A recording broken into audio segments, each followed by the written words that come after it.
دین اسلام کی جتنی بھی تعلیمات ہیں فطرت انسانی کے عین مطابق ہیں۔ اللہ تعالیٰ نے جس طرح کا انسان کو بنایا ہے اور جن چیزوں کی اسے ضرورت ہے انہی چیزوں کی تعلیمات کا نام دین اسلام ہے۔ جب ہم دین سے ہٹ کر کوئی کام کرتے ہیں تو اس کا معنی یہ ہوتا ہے کہ ہماری جو ذاتی اپنی فطرت ہے، جو ہمارے جبلی تقاضے ہیں، فطری تقاضے ہیں، ہم ان تقاضوں کی مخالفت کرتے ہیں۔ دین بالکل انسان کی فطرت کے مطابق اسے احکامات دیتا ہے۔ ہماری دینی تعلیمات کا جو بنیادی نقطہ ہے کتاب و سنت میں وہ یہ ہے کہ ہم امت وسط ہیں، ہم درمیانی امت ہیں، افراط و تفریط سے پاک، شدت سے، غلو سے، تنگ نظری سے، ان چیزوں سے پاک، درمیانی اور معتدل امت وسط۔ افراط و تفریط سے پاک ہونا یہ اس امت کی خوبصورتی ہے، نہ اس طرف زیادہ جھکا جائے نہ اس طرف زیادہ جھکا جائے، بلکہ دین کا حسن یہ ہے کہ انسان معتدل زندگی گزارے۔ قرآن مجید میں اللہ کریم نے فرمایا وَلَا تَعْتَدُوا، حد سے نہ بڑھو، ان اللہ لا يحب المعتدین، اللہ حد سے بڑھنے والوں کو پسند نہیں کرتا، محبوب نہیں رکھتا۔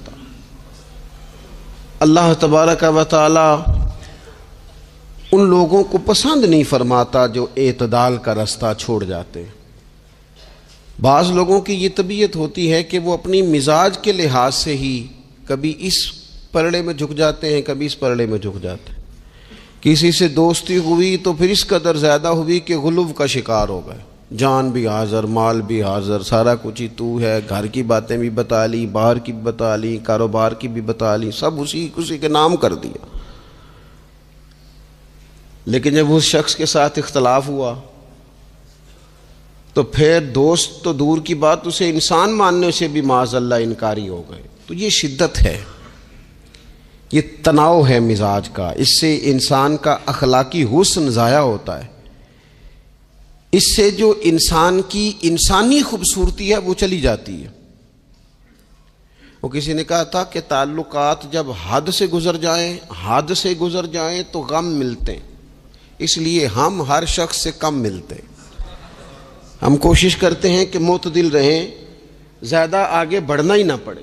نبی پاک صلی اللہ تعالی علیہ وآلہ وسلم نے ہمیں معتدل دین دیا ہے، اعتدال والا، درمیانہ، اور فرمایا بہترین رستہ درمیانہ رستہ ہے۔ اور نبی پاک علیہ الصلوۃ والسلام نے فرمایا جو درمیانی چال چلتا ہے وہ کبھی تنگ نہیں ہوتا، جو اعتدال کا رستہ اختیار کرتا ہے تکلیف میں نہیں آتا۔ معتدل چلنے والے لوگ جو ہوتے ہیں ان کا بیلنس ہمیشہ ٹھیک رہتا ہے، ان بیلنس نہیں ہوتے۔ تو معتدل زندگی گزاریں، اعتدال پسند بنیں، چیزوں میں شدت نہ لائیں۔ نبی پاک علیہ الصلوۃ والسلام نے فرمایا دین میں بھی غلو نہ کرو، فرمایا تم سے پہلے لوگ غلو کی وجہ سے ہلاک ہو گئے۔ کچھ لوگ غلو کرتے، چھوڑ دیا جی میں نے سارا کچھ، میرا کوئی تعلق نہیں جی، میں نے نہیں بیاہ کرانا، میرا شادی سے کیا لینا دینا، میں نے گھر چھوڑ دیا جی، اب میں نے بس تسبیحاں ڈال لی ہیں گلے میں جی، میں اب بس مسجد میں ہی ہوں جی، میں فلانی جگہ۔ دین تو اس کو پسند ہی نہیں کرتا، یہ تو حقوق سے بھاگنے والی بات ہے، شریعت تو اس کو سپورٹ ہی نہیں کرتی۔ اور میں نہ جناب چھوڑ دیا جی میں کچھ نہیں کھاتا جی، بس میں تو روزہ رکھتا ہوں ہر روز، ساری رات اللہ اللہ کرتا ہوں، اس کو پسند نہیں کرتا دین اسلام۔ آپ کو معتدل رہنے کا کہا گیا ہے۔ وہ جو رہبانیت اختیار کر لی تھی یہودیوں نے، عیسائیوں نے، غاروں میں چلے گئے، نکل گئے جنگلوں میں، تو حضور نے فرمایا میرے دین میں کوئی رہبانیت نہیں ہے۔ دین تو کہتا ہے کہ آپ روٹین کے کام کریں، روٹین کے، اور روٹین کے کام ہی صحیح کر کے کریں، اسی میں آپ کو اللہ کی رضا نصیب ہو جائے گی۔ لیکن حضور نے فرمایا جو محنت کر کے روزی کمانے والا اللہ کا دوست ہے، سچا تاجر جو ہوگا اسے اللہ قیامت کے دن نبیوں کے ساتھ جگہ عطا فرمائے گا۔ تو نبی پاک علیہ الصلوۃ والسلام نے تو سپورٹ کر دی، فرمایا جو تو کام کر رہا ہے یہی کرتے کرتے تجھے اللہ کا قرب نصیب ہو جائے، اسی کو صحیح کر کے کر۔ یہ جو غلو ہے، یہ جو شدت پسندی ہے، اسے منع کیا۔ نبی پاک علیہ الصلوۃ والسلام کے گھر میں 3 صحابہ کرام علیہم رضوان تشریف لے گئے۔ انہوں نے جا کے نبی پاک علیہ الصلوۃ والسلام کی عبادت کا حال پوچھا۔ چند صحابہ گئے تو ازواج مطہرات نے ارشاد فرمایا کہ محبوب گھر تشریف لاتے ہیں، کچھ وقت آرام کرتے ہیں، کچھ وقت ہمیں دیتے ہیں، کچھ وقت عبادت میں گزارتے ہیں۔ اب وہ تو گئے تھے جا کے یہ معلومات کریں گے اوہو کہ سرور کائنات تو ساری رات اپنے رب کو یاد کرتے ہیں۔ ہمارے ہاں بھی لوگ پیری مریدی کے سلسلے میں جب کہیں جاتے ہیں تو ان کا خیال ہوتا ہے کہ جو پیر صاحب ہوتے ہیں نا جی، نہ وہ روٹی کھائیں، نہ ان کے ہاتھ میں موبائل نظر آئے، نہ وہ ہنسیں، نہ انہوں نے اچھے کپڑے پہنے ہوئے ہوں، بالکل ایک فقیر آدمی، اور جب بھی ہم جائیں نا وہ تھوڑی، اور لوگ کرتے بھی ہیں یہ کام اللہ ماشاء اللہ، لوگوں کو دکھانے کے لیے وقتی طور پر بعض جگہوں پہ یہ سلسلہ ہوتا بھی ہے، لیکن یہ وہ نارمل زندگی نہیں جو ہمیں رسول پاک نے سکھائی ہے۔ یہ وہ دین نہیں کہ آپ بالکل کٹ گئے اور آپ حیرت انگیز بات کر رہے ہیں اور آپ جناب بالکل دنیا کا آپ سے کوئی تعلق ہی نہیں ہے۔ یہ تو رہبانیت ہے اور اسلام اس کو قبول نہیں کرتا۔ وہ صحابہ کرام علیہم رضوان نے نبی پاک علیہ السلام کے احوال شریفہ سنے تو وہ کہنے لگے کہ نبی پاک کے صدقے تو اللہ اگلے پچھلوں کو معاف کرے گا، حضور تو محبوب ہیں۔ یہ سن کے اب انہوں نے اپنے دل میں جو ارادہ کیا، کہنے لگے محبوب تو وراء الورا ہیں، لیکن ہم چونکہ گناہگار لوگ ہیں، عام آدمی ہیں، ہم اس طرح کریں گے کہ ہم ساری رات اللہ کی عبادت کریں گے۔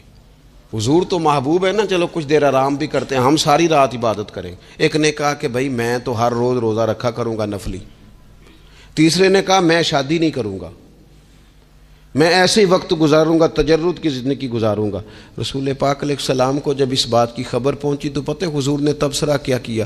قربان جائیں، کیا انداز ہے گفتگو کا۔ محبوب فرمانے لگے یہ میں نے کیا سنا ہے کہ میں شادی نہیں کروں گا اور میں ہر روز روزہ رکھوں گا اور میں ساری رات ہی نفل پڑھوں گا، آرام ہی نہیں کروں گا۔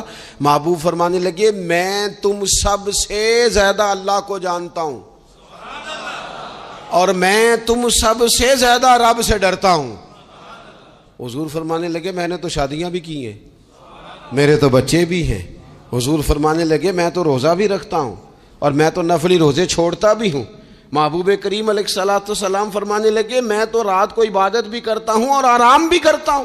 اللہ کے رسول صلی اللہ تعالی علیہ وسلم ارشاد فرماتے فرماتے بات کہاں تک لے گئے؟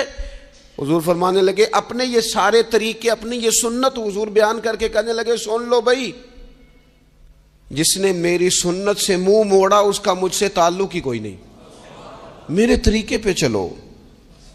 جو میں تمہارے لیے اسوہ چھوڑ کے جا رہا ہوں اس اسوے کو اپناؤ، اس طریقہ مبارکہ پر عمل کرو، اعتدال نہ چھوڑے کبھی بھی۔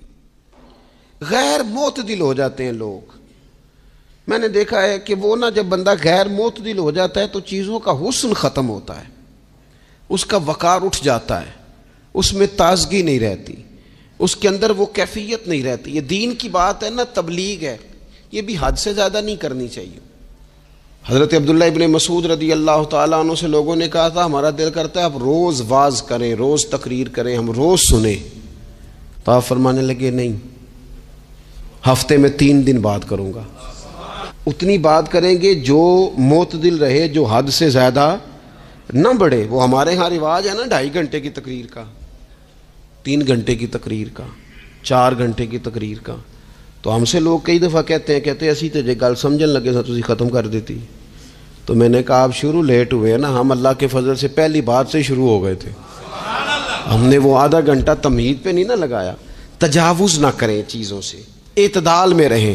دیکھیے اسلام ہمیں یہ کہتا ہے کہ تم کھانا کھاؤ، کلو وشربو، کھاؤ بھی پیو بھی، تمام جائز چیزیں کھانے کی اجازت ہے، لیکن نبی پاک علیہ السلام نے فرمایا کمر سیدھی رکھنے کے لیے کھاؤ، اور جب تمہارا بڑا جی چاہے نا پیٹ بھر کے کھانے کو تو کریم فرمانے لگے پھر بھی 3 حصے کرو کھانے کے، ایک حصے میں ہوا ہو، ایک میں پانی ہو اور ایک میں خوراک ہو۔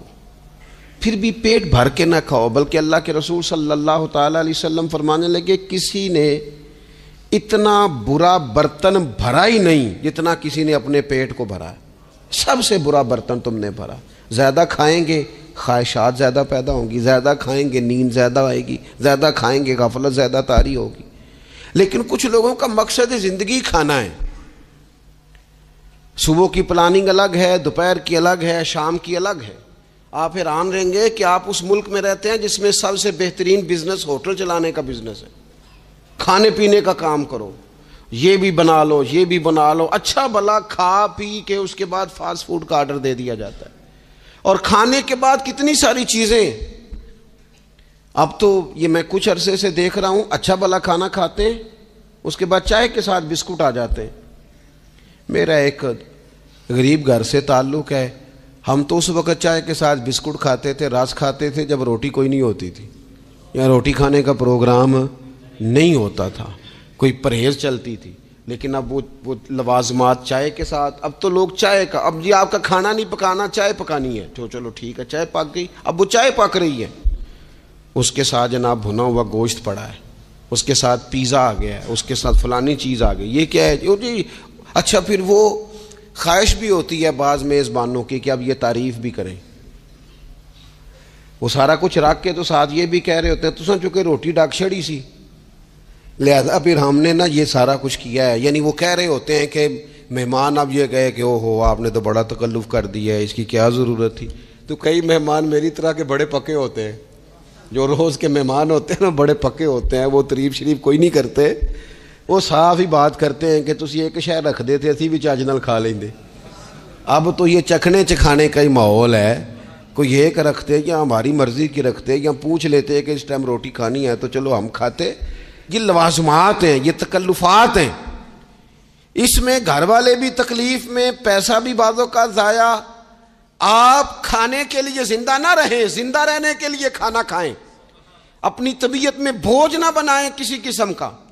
نبی پاک صلی اللہ تعالیٰ علیہ وسلم نے مومن کی شان پتہ کیا بیان کی؟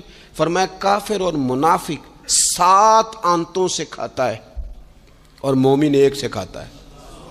اتنا فرق ہے کافر منافق کے کھانے میں اور مسلمان کے کھانے میں۔ 6 گنا کم روٹی کھاتا ہے مسلمان، 6 گنا کم۔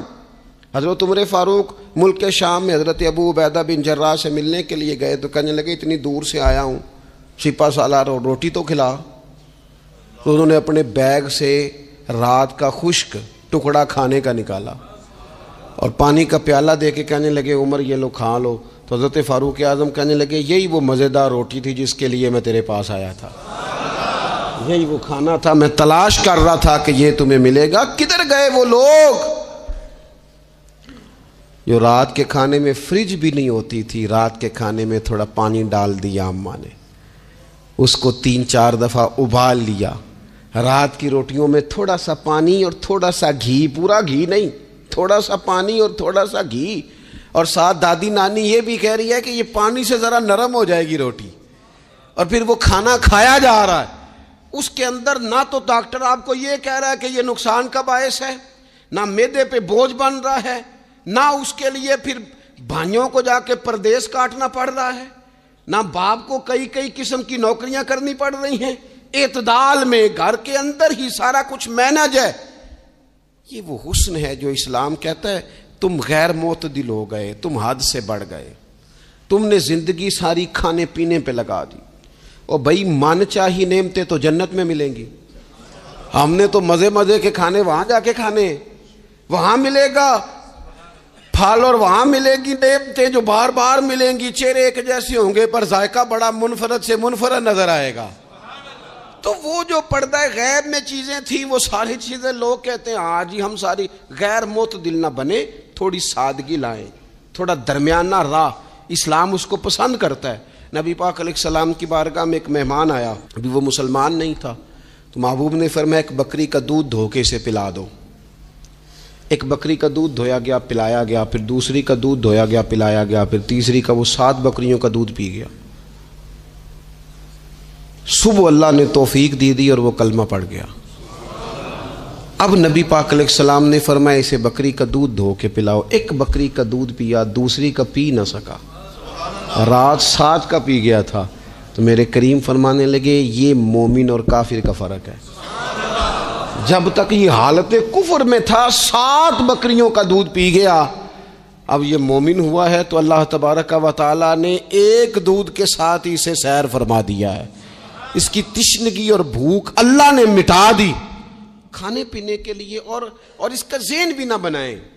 میں جانتا ہوں جن گھروں میں بچے اس مزاج کے ہو جاتے ہیں, اس طبیعت کے ہو جاتے ہیں کہ آج یہ کھانا ہے, کل وہ کھانا ہے, پرسوں وہ کھانا ہے,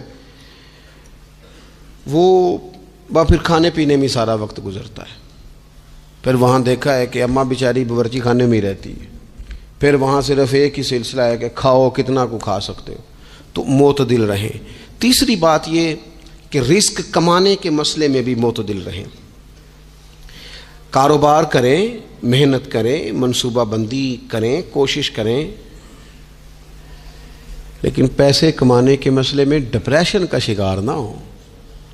یعنی اس کو نہ جینے مرنے کا مسئلہ نہ بنائیں کہ اگر ایک مہینہ کاروبار صحیح چمکا ہے تو صحت بھی ٹھیک رہی ہے, اور اگلے مہینے اگر تھوڑے حالات خراب ہوئے ہیں تو بلڈ پریشر بھی کافی اوپر نیچے ہو گیا ہے. اس کو نفسیاتی مسئلہ نہ بنائیں.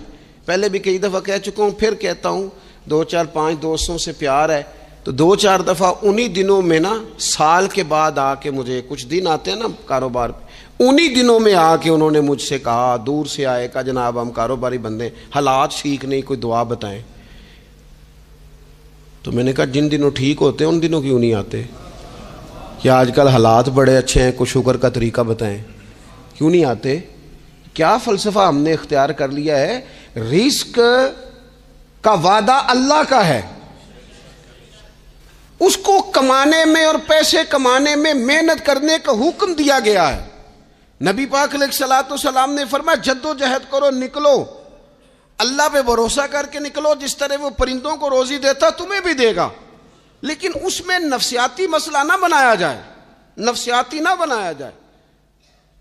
حضور علیہ الصلوۃ والسلام نے نا ایک جملے کے اندر اس مضمون کو اتنے حسین انداز میں سمیٹا ہے نا کہ مسلمان, یہ ابن ماجہ میں موجود ہے, مسلمان اگر ان 2 جملوں کو کبھی سمجھ جائے نا تو سکون آ جائے زندگی میں, اطمینان نصیب ہو جائے, تیقن کی دولت ملے. حضور فرمانے لگے رزق کمانے کے معاملے میں معتدل رہنا. کوئی بندہ اتنی دیر تک مرے گا نہیں جب تک اس کے حصے کا رزق اسے مل نہ جائے. اتنی دیر تک بندہ دنیا سے نہیں جائے گا, تیرا حصہ تیرے تک پہنچے گا. کبھی بھی بے آبرو ہو کے رزق کمانے کے چکر میں نہ پڑے. کبھی بھی ذہن پہ سوار نہ کر لیں کہ میرا کام نہیں چل رہا. کبھی بھی اس طرح کی طبیعت نہ بنائیں. میں تھوڑی دیر پہلے عرض کر رہا تھا کہ ایک بزرگ نے نا 2 کنجوس لوگوں کو پہلے بلایا, کنجوس آدمی تھے اللہ ماشاء اللہ. تو ان کے سامنے کھانا رکھا, کھانا بڑا بہترین اعلیٰ کوالٹی کا, لیکن ان سے کہا کہ جناب ہم نے نا ایک سبق لینا ہے آپ سے, تو کھانا تو آپ کو ملے گا اور آپ کی مرضی کا پکایا ہے, پر کھانے کا طریقہ ہمارا ہے. انہوں نے کیا کیا, یہاں سے رکھ کے نا ان کے ہاتھ باندھ دیے. وہ پرانے زمانے میں جو جرہ ہوتے تھے, بازو ٹوٹ جاتا تھا تو باندھ دیتے نا لکڑیاں رکھ کے, تو لکڑیاں رکھ کے نا ہاتھ باندھ دیے تاکہ یہ جوڑ موڑ نہ سکے. تو یہاں سے ہاتھ باندھ دیے کہ روٹی کھاؤ. کنجوس بندے تھے. اب انہوں نے لقمہ اٹھایا, ہاتھ بندھا ہوا, یہاں سے لے جا کے جب منہ میں پھینکا, وہ کپڑے بھی سارے الجھ گئے, حال بھی خراب ہو گیا, پر کھایا انہوں نے مزہ لے کے پورا. وہ بڑی بری حالت ہو گئی. وہ کنجوس تھے دونوں کو دسترخوان پہ روٹی کھائی جا رہی. اب ان دونوں کو سمجھانے کے لیے کہا کہ اب ہم تمہیں 2 اور لوگوں سے بھی ملواتے ہیں. اب 2 وہ بندے بلائے جو دل کے سخی تھے, جو رزق کے معاملے میں اس کا زیادہ حریص نہیں تھے. ان کی بھوک جو تھی وہ کہیں دور تک دکھائی نہیں دے رہی تھی. انہوں نے کہا جناب ادھر آئیں. آپ دونوں بھی, ان کے بھی ہاتھ باندھ دیے گئے. کہا آپ نے روٹی کھانی ہے, آپ نفیس لوگ ہیں, ناراض نہ ہوئیے گا, سخی بندے ہیں, پر کھانا آپ نے کھانا ہے اور ہماری مجبوری ہے, ہم نے آپ کے ہاتھ باندھ کے روٹی دینی ہے آپ کو. وہ 2 بندے بھی آمنے سامنے بٹھا دیے گئے, کھانا چن دیا گیا, ہاتھ یہاں سے باندھ دیے گئے, لیکن وہ سخی تھے. انہوں نے کہا جناب کوئی مسئلہ نہیں، اللہ تعالیٰ توفیق دے گا۔ انہوں نے کیا کیا، وہ لقمہ لگاتے اور ایک دوسرے کے منہ میں ڈالنا شروع کر دیتے، کھانا بھی کھا لیا، کپڑے بھی بچ گئے، نفاست بھی قائم رہ گئی، اور کسی قسم کی کوئی پریشانی آئی،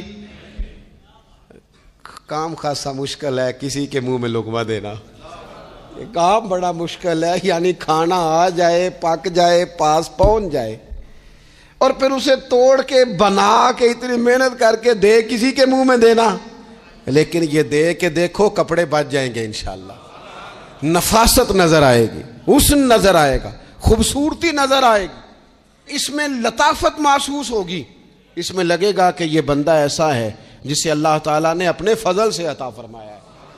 تو غیر معتدل طریقہ بندے کو رسوا کر دیتا ہے، رسوا کر دیتا ہے، وہ مال کمانے تو نکلتا ہے لیکن وہ کمزور ہو جاتا ہے، اس کا مزاج اور طرح کا ہو جاتا ہے۔ میں نے دیکھا ہے وہ جناب ساری دنیا چھٹی پہ ہے لیکن اس نے کہا چلو آج میں دکان کھول لیتا ہوں، گاہک کہیں بھی نہیں آئے گا تو چلو سارے آج مجھے مل جائیں گے، ایسا نہیں ہوتا، رزق اللہ نے تقسیم فرمایا ہے اور جس کا ہے وہ اس تک پہنچ جاتا ہے۔ تو غیر معتدل طریقہ اور رسوائی والا طریقہ کبھی بھی اختیار، اسی طرح کا معاملہ سخاوت میں ہے۔ نبی پاک علیہ الصلوۃ والسلام نے فرمایا کہ جب صبح دن چڑھتا ہے تو فرشتے دعا کرتے ہیں، کہتے ہیں یا اللہ سخی کو زیادہ عطا فرما، اسے زیادہ دے۔ حضور فرماتے ہیں جو سخی ہوتا ہے نا یہ لوگوں کے بھی قریب ہوتا ہے، اللہ تعالیٰ کے بھی قریب ہوتا ہے اور جنت کے بھی قریب ہوتا ہے، اور یہ جو کنجوس ہوتا ہے یہ لوگوں سے بھی دور ہوتا ہے، اللہ تعالیٰ سے بھی دور ہو جاتا ہے، جنت سے بھی دور ہو جاتا ہے۔ سخاوت بڑی اعلیٰ چیز ہے، لیکن اس میں بھی معتدل رہنے کا کہا گیا ہے۔ معتدل، کچھ لوگ ایسے ہیں جو سخی نہیں ہوتے، یہ میں کوشش کروں گا تشریح آپ کے ذہن کے مطابق کر لوں۔ سخی مزاجن سخی، لیکن اگر کبھی چڑ جائے نا وہ جتنے مرضی پیسے لے لو ان سے، مزاج میں سخاوت نہیں، لیکن اگر طبیعت ہے اس طرح کی کہ اگر ان کا ذہن آ گیا نا، کبھی کہیں کسی نے تعریف کر دی ہے، پوری خوشامد اس نے کر لی ہے، تو پھر تو جناب ساری جیب بھی آپ خالی کرا دیں، یہ مزاج کی سخاوت نہیں ہے، یہ تو آپ کی طبیعت کا وہ ابال ہے کہ اگر کسی بندے کو پتہ چل گیا ہے کہ کس طرح کر کے آپ قابو آتے ہیں تو پھر وہ روز استعمال کرے گا، اور یہ ہوتا ہے، یہ ماحول ہوتا ہے۔ میں چونکہ مذہبی ماحول سے تعلق رکھتا ہوں، میں نے خود یہ دیکھا ہے کہ کوئی شخص اگر اس نے زیادہ بڑا منہ کھول کے لوگوں سے مانگنا شروع کر لیا ہے تو پھر تو جناب بڑی بات ہے، مہنگا آدمی، اور اگر کوئی اپنی وفاداری قائم رکھتا ہے، خوشامد نہیں کر سکتا، اس کی طبیعت نہیں ہے کہ وہ 20-50 لوگوں کی خوشامد کرے، 10 کو حاجی صاحب کہے، 20 کو عاشق رسول کہے، اور 30-35 کو کہے جناب بڑی بات ہے، ہم نے تو بڑا دیکھا ہے، آپ تو بڑے بہترین لوگ ہیں۔ تو پھر جناب وہ اگر یہ کام اسے کرنا آتا ہے تو پھر اس کا مطلب ہے اسے دہاڑی بھی اچھی لگانی آتی، پھر اس کی آواز کا بھی زیادہ سریلا ہونا ضروری نہیں، پھر اللہ تعالیٰ معاف فرمائے، پھر بس ٹھیک ہے اب میں کیا اس پر تبصرہ کروں، پھر تو ہم دیکھ رہے ہوتے ہیں جس کو وہ عاشق رسول کہہ رہے ہوتے ہیں نا، اور ایسی خطرناک، میرے سامنے ایک نعت خواہ ایک صاحب سے کہنے لگا، نعت حضور کی پڑھی جا رہی ہے، کبھی شعراء ایک کام کرتے تھے، وہ کہتے تھے شعر تیری نظر ہے، وہ غزل کا شعر ہے یا کوئی ایسا شعر ہے، لیکن ایک شعر ہے نعت کا، اس میں تو حضور کی تعریف ہے، نبی پاک کی تعریف کا شعر کسی بندے کی نظر کیسے ہو سکتا ہے جب اس میں ذکر ہی رسول پاک کا ہے؟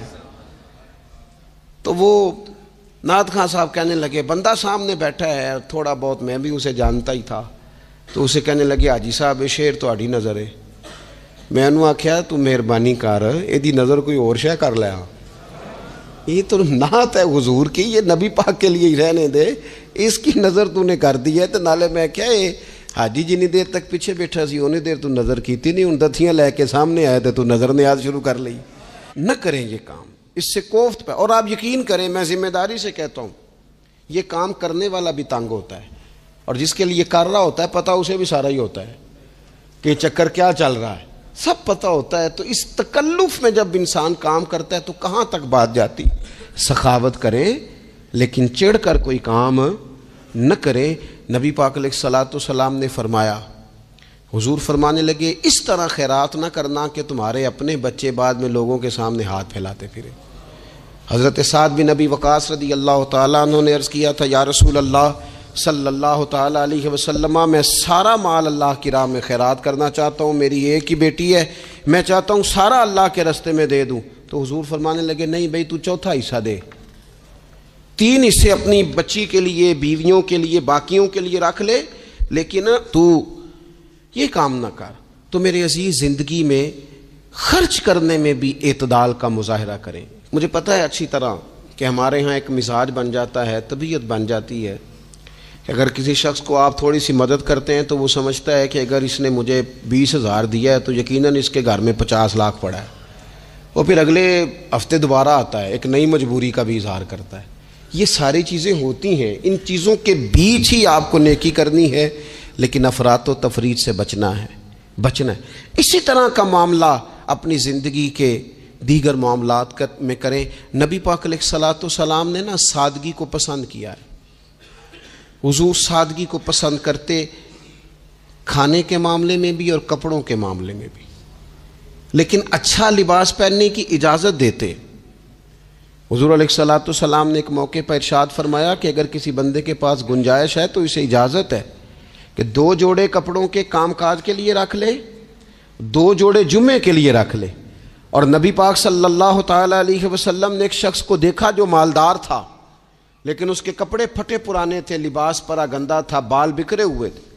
تو اللہ کے محبوب علیہ السلام نے فرمایا تیرے اوپر اللہ کا فضل ہے، اور رب جب فضل کرے تو پھر اللہ فضل دیکھنا پسند بھی فرماتا ہے۔ فرمایا تو اچھا لباس پہن، حرج کوئی نہیں، لیکن اپنا رسول پاک علیہ السلام کا طریقہ مبارکہ یہی تھا کہ سیدہ عائشہ صدیقہ فرماتی ہیں کہ یہ وہ لنگی مبارک ہے اور یہ وہ پیوند والا کرتا مبارک ہے، اسی میں محبوب نے اپنی جان اپنے رب کریم کی بارگاہ میں پیش کر دی۔ اور فرماتی ہیں کتنے کتنے دن گزرے کہ رسول پاک علیہ الصلوۃ والسلام نے کھانا تناول نہیں فرمایا، کتنے کتنے دن گزرے۔ میں اس ساری بات کو اگر سمیٹوں نا تو میں یہ نوجوان اگر میری بات پر غور کریں تو اسلام کہتا ہے حضور خود کنگھی بھی فرماتے تھے، تیل بھی لگاتے تھے، امامہ بھی باندھتے تھے، سرما بھی پہنتے تھے، سادہ لباس پہنتے تھے لیکن صاف ستھرا۔ اسلام آرائش کی اجازت دیتا ہے، زینت کی اجازت دیتا ہے۔ آپ کنگھا کریں، تیل لگائیں، خوشبو لگائیں، سرما لگائیں، صاف لباس پہنے، کپڑے دھلے ہوئے پہنے۔ حضور نے حکمن کہا، تاکیدن کہا کہ جمعے والے دن نہا کے مسجد میں آیا کرو۔ اسلام آرائش کی اجازت دیتا ہے، بس نمائش سے منع کرتا ہے۔ دکھاوا نہ کرو، نمائش نہ کرو۔ یہ نہ کہو کہ میں نے اتنے لاکھ کا پہننا ہے، ذرا لاکھ پتہ جائے لوگوں کو۔ یہ نہ مزاج بناؤ کہ اوہو یہ تو میں نے جناب پچھلے ہفتے بھی پہنا تھا، یہ تو میں نے منگنی والے دن بھی پہنا تھا، نکاح والے، یہ نمائش ہے۔ نمائش سے اسلام منع کرتا ہے۔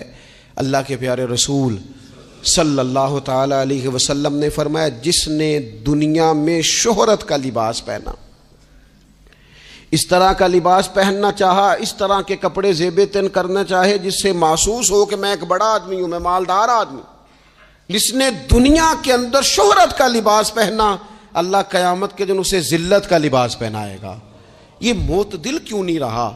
اس نے کیوں حد سے تجاوز کیا؟ اس کو اس طرح نہیں کرنا چاہیے تھا۔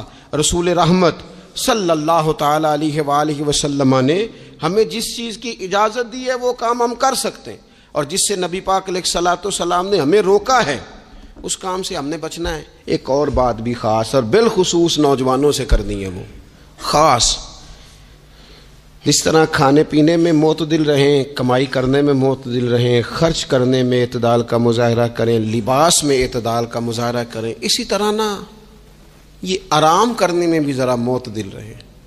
بہت زیادہ آرام کرنے لگ گئی ہے نئی نسل۔ آپ ضرورت سے زیادہ بھی سو لیں تو تھکاوٹ بڑھ جاتی ہے۔ اگر انسان اتنا ہی آرام کرے نا جتنا اس کی طبیعت کے لیے ضروری ہے تو اس میں طبیعت فریش رہے گی۔ لیکن اگر آپ کہیں، وہ ایک دوست ہیں ہمارے، تو ان کو جب تک کوئی اٹھائے نہ تو اٹھتے نہیں، تو گھر والوں نے ایک دن ارادہ کیا کہ آج صبح نہیں اٹھانا، دیکھتے ہیں کتنے بجے اٹھتا ہے، ماشاءاللہ شادی شدہ ہیں، بچے ہیں، تو کہنے لگے جی پھر اللہ کے فضل سے میں 2 بجے خود ہی اٹھ گیا تھا۔ رات ایک شخص سویا ہے اور اگلے دن 2 بجے سویا، تو اب انہوں نے تو یہ بات محبت میں کی، تو پھر میں نے ان سے یہ پوچھا، میں نے کہا یہ بتائیں کہ آپ چلیں رات آپ سو گئے، سمجھ لیں آپ سو گئے 2 بجے رات کو، 12 گھنٹے کے بعد اگر آپ اٹھے طبیعت کیسی تھی؟ کہنے لگی فریش نہیں تھی۔ میں نے کہا فریش تبھی ہوتی ہے اگر آپ فجر میں اٹھ کے وضو کر کے نماز پڑھتے، فریش یہ تبھی ہوتی ہے اگر آپ سحری آپ اپنی روٹین کے مطابق اٹھتے اور اپنی ڈیوٹی پہ جاتے، واپس آتے اور تھک کے سوتے۔ بہت زیادہ آرام پسندی، اور جب سے یہ ساتھ موبائل اٹیچ ہوا ہے، ایک کونا مل جائے، ایک تکیہ مل جائے، اور موبائل کی بیٹری موجود ہو اور سروسز اس کی ساری ٹھیک ہوں، پھر ہمیں آواز کوئی نہ دے۔ اس سے کیا ہوتا ہے؟ وجود بالکل سست ہو جاتا ہے۔ آپ کو اللہ تعالیٰ نے جو قدرتی صلاحیتیں دی ہیں، آپ جو کچھ کر سکتے ہیں اپنے گھر کے لیے، وطن کے لیے، ماں باپ، وہ آپ نہیں کر پائیں گے۔ زنگ آلود ہو جائے گا وجود، ہر وقت کی تھکاوٹ، ہر وقت کا مزاج کے اندر سستی کا آ جانا، اعتدال سے نہ نکلیں۔ نیند 7-8 گھنٹے بہت کافی ہے، اور وہ بھی میں آپ کو ایک ذاتی بات بتاتا ہوں، اگر اللہ چاہے نا بندے کی نیند پوری ہو تو کئی دفعہ صرف 20 منٹ آنکھ لگ جائے تو بندہ فریش ہو جاتا ہے، اور اگر منظور نہ ہو مالک کریم کو تو پھر ٹھیک ہے، لوگ لیٹے ہوئے۔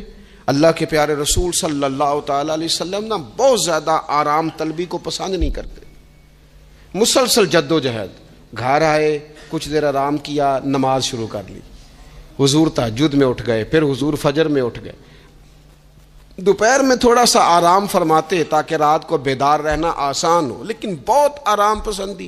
ہمارے حضرت صاحب فرمایا کرتے تھے زمین کے اوپر کام، نیچے جا کے آرام۔ وہ کسی نے کہا تھا جاگنا ہے جاگ لے افلاک کے سائے تلے، پھر تو حشر تک سوتا رہے گا خاک کے سائے تلے۔ سونا ہی ہے نا، مرنے سے لے کر قیامت تک سونا ہے نا، تو اب تو جاگنے کا وقت ہے۔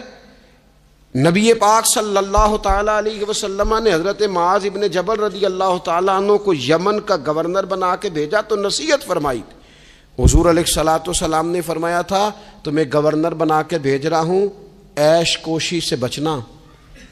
حضور فرمانے لگے اللہ کے بندے آرام طلب نہیں ہوتے، رب کے بندے تو محنت کرنے والے ہوتے ہیں، جد و جہد۔ وہاں جا کے عیش کوشی سے بچنا، یہ مسند امام احمد بن حنبل میں موجود ہے۔ یہ جو آرام ہے نا، ہمیں بلائے کوئی نہ، آواز کوئی نہ دے، مرضی سے اب تو چھٹی ہے جی، اب تو میں نے سویرے اٹھنا ہی نہیں۔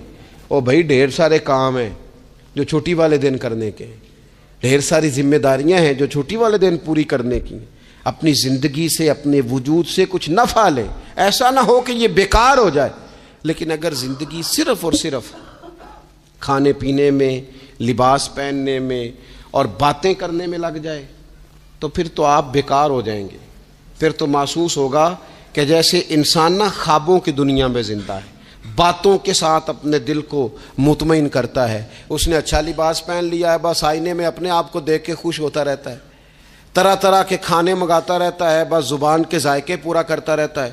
امام طبرانی حدیث لائے ہیں، رسول پاک صلی اللہ تعالی علیہ وسلم نے فرمایا میری امت میں ایسے لوگ آئیں گے جو رنگ برنگے کھانے کھائیں گے، انواع و اقسام کے مشروبات استعمال کریں گے، طرح طرح کی زیب و زینت کریں گے، اور منہ پھاڑ پھاڑ کے باتیں کریں گے، منہ کھول کھول کے گفتگو کریں گے۔ حضور نے پتہ کیا فرمایا؟ فرمایا یہ میری امت کے بدترین لوگ ہیں، یہ بدترین لوگ ہیں جن کا مقصود ہی صرف لباس پہننا ہے، مقصود ہی صرف کھانے کھانا ہے، مقصود ہی منہ کھول کھول کے باتیں کرنی ہے۔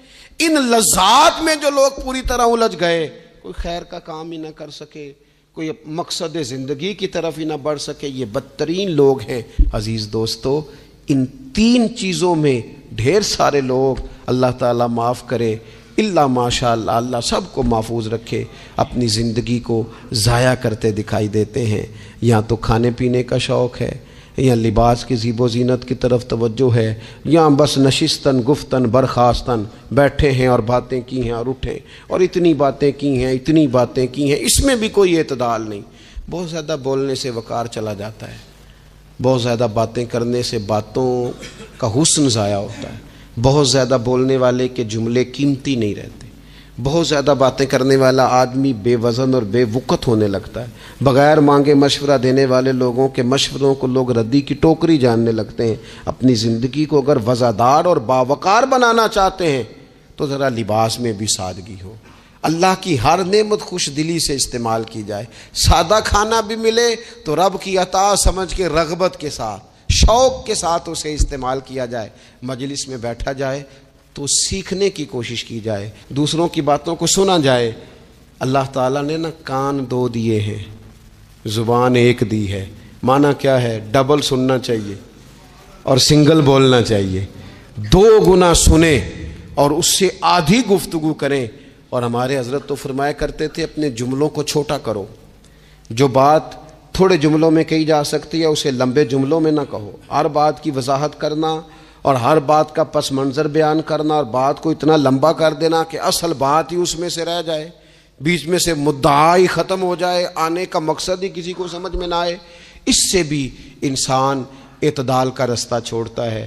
تو فرمایا وَلَا تَعْتَدُوا، حد سے نہ بڑھو، ان اللہ لا يحب المعتدین، اللہ حد سے بڑھنے والوں کو پسند نہیں کرتا۔ اللہ تبارک و تعالی ہمیں دین کا جو حسن ہے اعتدال پہ رہنا اس پہ ہمیشہ قائم رکھے۔ آخر دعوایا ان الحمدللہ رب العالمین۔ دے کے حضور آکھن منگتے دی خیر ہووے، دے کے حضور آکھن منگتے دی خیر ہووے، منگتا کبے سخی دے، منگتا کبے سخی دے، بوہے دی خیر ہووے، دے کے حضور آکھن منگتے دی خیر ہووے، دے کے حضور آکھن۔ اور جنت بڑی جگہ لگیا جڑی جگہ تے، جنت بڑی جگہ